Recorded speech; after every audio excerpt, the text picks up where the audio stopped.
अब हम जो देख रहे हैं, वो जो प्रक्रिया देख रहे हैं, वो प्रक्रिया देख रहे हैं पैरामीशियम में अनुप्रस्थ द्विखंडन। क्या देख रहे हैं? पैरामीशियम में अनुप्रस्थ द्विखंडन। तो अनुप्रस्थ द्विखंडन किस प्रकार से संभव हो पाता है वो आप क्रमवार तरीके से समझेंगे, स्टेप वाइज। सबसे पहला जो स्टेज है यहाँ पे देखिएगा, फर्स्ट स्टेज जो है, ये पहला जो आपको दिखाई दे रहा है पैरामीशियम, ये पेरेंट सेल, पेरेंट बोले तो जनक कोशिका है। जनक कोशिका आगे कहाँ कैसे बढ़ी है? जनक कोशिका में क्या क्या चीजें आप देख पा रहे हैं? ऊपर ये जो गोला है इसको कहते हैं वैक्यूल कहा जाता है। क्या कहते हैं? वैक्यूल कहते हैं। इसके नीचे क्या है कि दो प्रकार के न्यूक्लियस इसमें हैं। बाकी में आपने अभी तक देखा होगा कि सिर्फ एक ही प्रकार का न्यूक्लियस पाया जा रहा है, जैसे अमीबा में, या फिर आपने देखा होगा कि अमीबा के अलावा हम लोग जीवाणु को देखा था, बैक्टीरिया का देखा था, तो उसमें हमने देखा था कि एक ही प्रकार का न्यूक्लियस था। यहाँ पर आप जो देख पा रहे हैं चीजें, तो पैरामीशियम में दो प्रकार का न्यूक्लियस है। एक मैक्रो न्यूक्लियस है इधर पीछे वाला, और जो छोटा सा ये बिंदुवत संरचना दिखाई दे रही है तो कैसी है वो?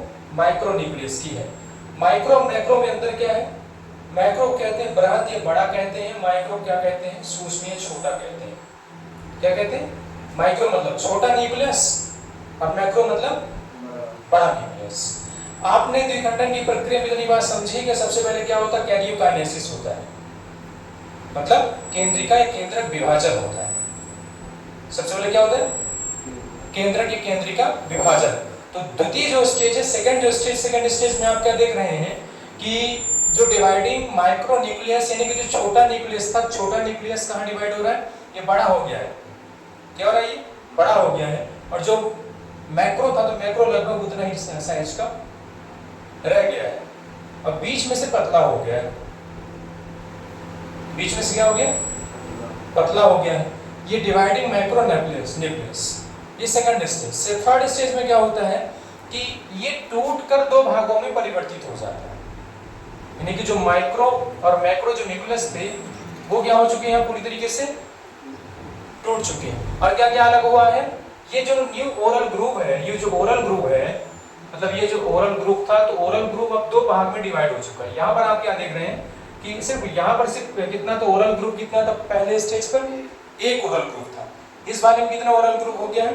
दो ओरल ग्रुव हो गया है। और साथ ही साथ जो न्यूक्लियस था, न्यूक्लियस थोड़ा सा बड़ा हो गया है, अब लगभग विभाजित होने के लिए तैयार हो रहा है। तो आगे क्या देख रहे हैं आप कि इसमें जो न्यूक्लियस है, न्यूक्लियस तो अलग अलग भागों में बट गया है, और साथ ही साथ जो कॉन्ट्रैक्टाइल जो वैक्यूल था, जो स्टार जैसी आपको संरचना दिखाई दे रही है, तो कॉन्ट्रैक्टाइल वैक्यूल भी क्या दो भागों में बढ़ चुका है।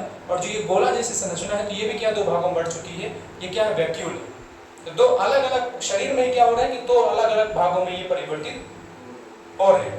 अंतिम स्टेज में आप देख रहे हैं कि पूरी तरीके से ये पैरामीशियम अलग हो चुका है, और इसके पास अपना क्या है? अपने जो बॉडी के जो ऑर्गन्स कौन से हैं, इसमें उसके पास अपने खुद के मैक्रो न्यूक्लियस है, इसके अलावा इसके पास माइक्रो न्यूक्लियस है, साथ ही साथ इसके पास ओरल ग्रूव है, वैक्यूल है, सारी संरचना इसके पास अब अंतिम में उपस्थित हो चुकी है। और ये जो दोनों आपके पास पैरामीशियम दिखाई दे रहे हैं, दोनों पैरामीशियम कौन से पैरामीशियम है? ये है डॉटर, अर्थात जो संतति। तो एक से कितने भागों में डिवाइड हो गया? ये दो। और कहां से डिवाइड हुआ? बिल्कुल बीच से। कहां से डिवाइड हुआ? बीच से डिवाइड हुआ। इसकी वजह से इसको क्या कहा गया है? अनुप्रस्थ या ट्रांसवर्स बाइनरी फ्यूजन। ट्रांसवर्स मतलब बीच में से विभाजित होना, और बाइनरी मतलब द्विखंडन, दो भागों में खंडित होना या विभाजित होना। ये प्रक्रिया ये पैरामीशियम में संपादित होती है। ठीक है, क्लियर?